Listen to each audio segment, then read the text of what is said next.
मेरा चैलेंज है कि सीसीटीवी फुटेज काउंटिंग सेंटर का मैं 100 ऐसे देता हूं आपको एसी, इलेक्शन कमीशन 10 रिलीज कर देता। काउंटिंग सेंटर का पूरा दिन का सीसीटीवी फुटेज खास करके 12 बजे के बाद से 6 बजे तक का 6 घंटा रिलीज कर दे। हमारी मांग है सुप्रीम कोर्ट से तत्काल संज्ञान ले और बंगाल की मतगणना की सीसीटीवी पूरे देश के सामने लाइव उपलब्ध कराई जाए।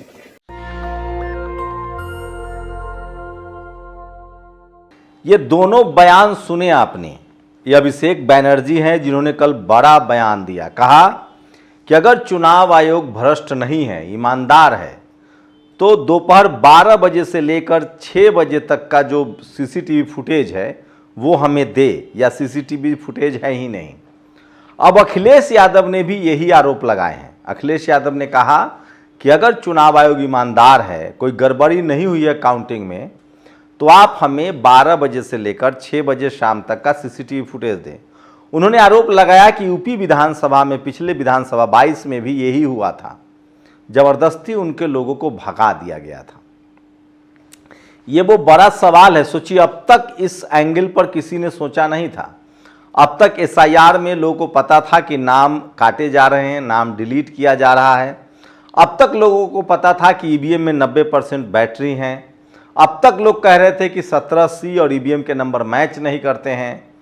अब नया ये बयान आया है और बताया गया है कि किस तरह से अगर आप ईमानदार हैं और कोई गड़बड़ी काउंटिंग पर भी नहीं हुई है तो आप दे दीजिए। तो सोचिए कितने लेयर पे प्रॉब्लम आरोप लग रहे हैं। पहला आरोप, एसआईआर के जरिए जो विपक्षी दलों के खासकर वोटर हैं, क्योंकि इस देश में कौन किसको वोट करता है ये कोई बहुत बड़ा रॉकेट साइंस नहीं है। ज़्यादातर दलित, पिछड़े, किसान, आदिवासी, अल्पसंख्यक समाज के लोग बीजेपी से नाराज हैं, तो उनके ही नाम से वोटर लिस्ट से नाम गायब होते हैं। आप ये भी देख लीजिएगा। ये भी आंकड़ा अगर सामने आ जाए तो दूध का दूध और पानी का पानी हो जाएगा। बिहार हो या यूपी हो, सबसे ज़्यादा दलित, पिछड़े, किसान, आदिवासी, अल्पसंख्यकों के वोट कट रहे हैं, डिलीशन हो रहे हैं। उसके बाद देखिएगा कि सबसे कम जनरल के वोट कट रहे हैं। सबसे ज़्यादा जो ऐड हो रहे हैं वो भी जनरल के वोट हो रहे हैं। एक तो ये मसला है। दूसरा मसला अब तक था कि ईवीएम पर लोगों को शक था कि ईवीएम एक्सचेंज होता है, ईवीएम में 90% बैटरी है। ये भी ममता बनर्जी ने कहा, अभिषेक बनर्जी ने कहा। तीसरा मसला था जो सबसे गंभीर अब मसला हो गया है कि आप क्या काउंटिंग के दौरान भी कुछ गड़बड़ियां होती है, और जो खासकर जो विपक्षी बीजेपी के अलावा जो बाकी के कार्यकर्ता हैं उनको भगा दिया जाता है। तो सवाल है कि ये सारे लोग जो पोलिंग एजेंट बनते हैं या काउंटिंग में जाते हैं, वो आकर मीडिया में बयान क्यों नहीं देते हैं? तो अब अभिषेक बनर्जी और अखिलेश यादव ने गेंद चुनाव आयोग के पाले में डाल दिया है। कहा है कि आप अगर ईमानदार हैं, आपके पास सीसीटीवी फुटेज है, तो दोपहर 12 बजे से लेकर 6 बजे तक का सीसीटीवी फुटेज दे दीजिए। दूसरा आरोप, चुनाव आयोग के ही पिछले चुनाव आयोग ने कहा था, जो पिछला प्रमुख चुनाव आयोग थे, उन्होंने कहा था कि 8:30 बजे वोटिंग की गिनती होती है, 9 बजे पहला रुझान आता है। मुझे नहीं पता ये टेलीविजन चैनल वाले 9 बजे ही 200-250 सीट दूसरे को कैसे जिता देते हैं। मैं पहले दिन से कह रहा हूं, ये सब कुछ इसलिए किया जाता है ताकि ब्यूरोक्रेसी को कंट्रोल किया जा सके और लोगों के मन में बैठा दिया जाए कि ये पार्टी जीत रही है, और उसी के हिसाब से फिर रिस्पॉन्स आने लगता है। अब टीवी अखबार वाले किसके साथ हैं, ये किसी से छुपा हुआ नहीं है, ये देश जानता है। तो ये भी सबसे बड़ी खबर है। वहीं ममता बनर्जी ने कहा है कि मैं इस्तीफा नहीं दूंगी, उनका एक विरोध करने का तरीका है। तो ये भी हो सकता है कि इंडिया गठबंधन के जो बाकी लोग हैं वो अब सड़कों पर उतरें, इसके खिलाफ विरोध प्रदर्शन करें। अखिलेश यादव ने अपने इस प्रेस कॉन्फ्रेंस में बताया कि कैसे एक नगर मतलब मेयर के चुनाव में जब बीजेपी के लोग गड़बड़ी कर सकते हैं सरेआम, जो सुप्रीम कोर्ट ने भी माना था, चंडीगढ़ वाला आपने देखा था, ये तस्वीरें जारी की। साथ ही उन्होंने संभल का वो तस्वीरें जारी की जिसमें एक पुलिस अधिकारी जो है वो रिवॉल्वर टांगे हुए हैं मुस्लिम महिला वोटरों पर। तो ये सारे फैक्ट रखे हैं। बंगाल चुनाव को लेकर और भी इस बातें सामने आ रही है। खुद सुप्रीम कोर्ट ने कहा था कि अगर जीत का अंतर और डिलीशन के जो 27 लाख वोटर्स हैं उनमें अगर बराबर हुई तो हम इस पर विचार करेंगे। आपको बता दें कि 90 लाख वोटर के नाम काटे गए थे, जिसमें 27 लाख वोटर लिस्ट वोटरों के बारे में खुद चुनाव आयोग ने कहा था कि ये गलती से नाम कट गए हैं। बाद में सुप्रीम कोर्ट ने कहा था कि आप अगली बार वोट दे लीजिएगा। उसके बाद फिर भी ममता बनर्जी सुप्रीम कोर्ट गई तो कहा गया था कि अगर जीत का अंतर काटे गए वोटों से कम होता है तो हम इस पर विचार करेंगे।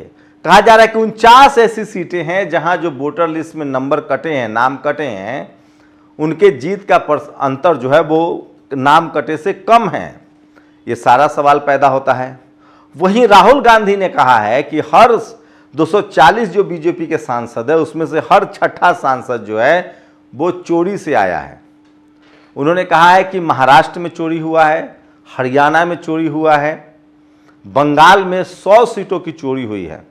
तो ये तमाम आरोप जो हैं वो चुनाव आयोग पर लग रहे हैं। विपक्षी दल जो हैं वो चुनाव आयोग पर आरोप लगा रहे हैं।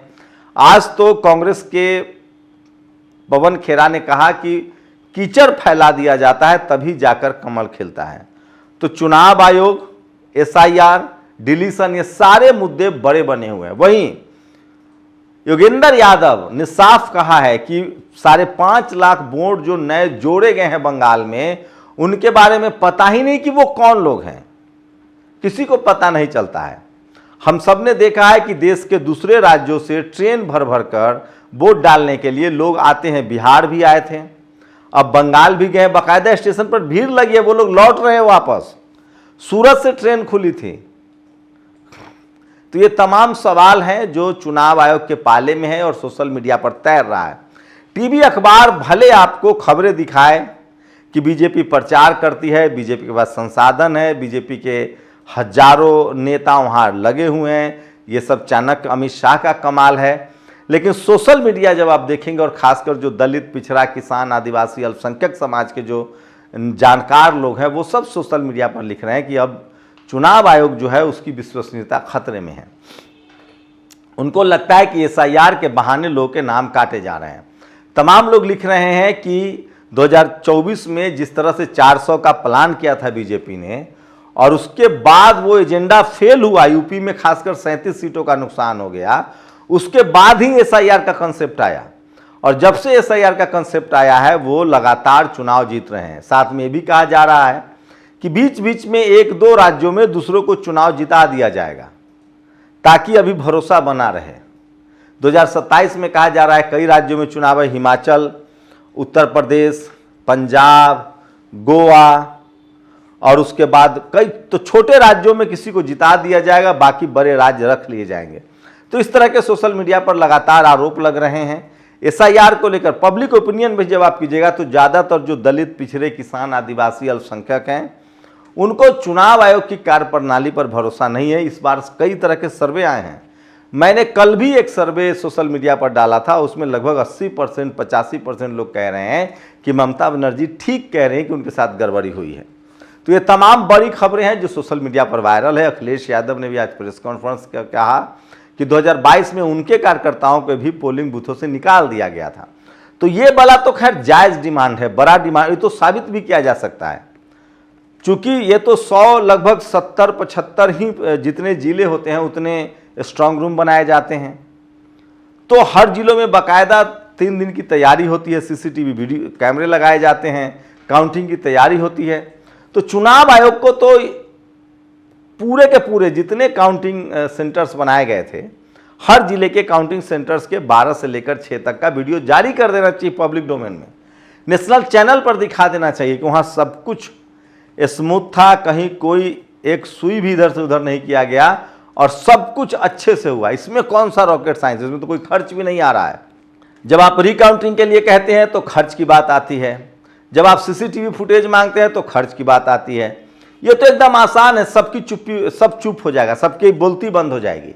आप 12 से लेकर 6 बजे के वीडियो जारी कर दीजिए कि किसी के साथ कोई बदसलूकी नहीं हुई, सारे पोलिंग एजेंट वहाँ बने हुए थे, कोई गड़बड़ ही नहीं हुई है, सब कुछ दूध का दूध और पानी का पानी हो जाएगा। नहीं तो सवाल ये है कि बंगाल पुलिस पर भरोसा नहीं था केंद्र को, तो पैरामिलिट्री फोर्स लगाए गए 2.5 लाख। चुनाव आयोग को खुद चुनाव आयोग ही नियुक्ति करता है, चुनाव आयोग को बंगाल के कर्मचारियों पर भरोसा नहीं था तो उन्होंने केंद्रीय कर्मचारियों को काउंटिंग में लगाया। तो जब चुनाव आयोग को राज्य सरकार के कर्मचारियों पर, राज्य पुलिस पर भरोसा नहीं था तो पब्लिक भी एक दो सवाल पूछ रही है, पॉलिटिकल पार्टियां सवाल पूछ रही है, वो भी तो विपक्ष के रिप्रेजेंट 47-50% वोट लाके ही तो कोई सत्ता में है, 50% लोग तो हैं विपक्ष में। अगर वो सवाल पूछ रहे हैं तो दिखा दीजिए, दूध का दूध और पानी का पानी हो जाएगा, इसमें कौन सी बड़ा रॉकेट साइंस है।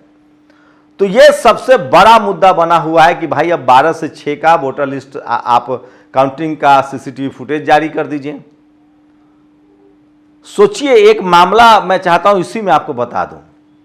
उड़ीसा हाई कोर्ट के एक जज साहब हैं, पानीग्राही, उन्होंने 50 से ज्यादा जमानत के ऐसे मामलों में फैसले दिए और कहा जो दलित थे, पिछड़े थे, आदिवासी थे, कि आपको जाके हॉस्पिटल की सफाई, मंदिर की सफाई, मतलब सफाई का एक जाति से संबंध है, यही जातिवाद है।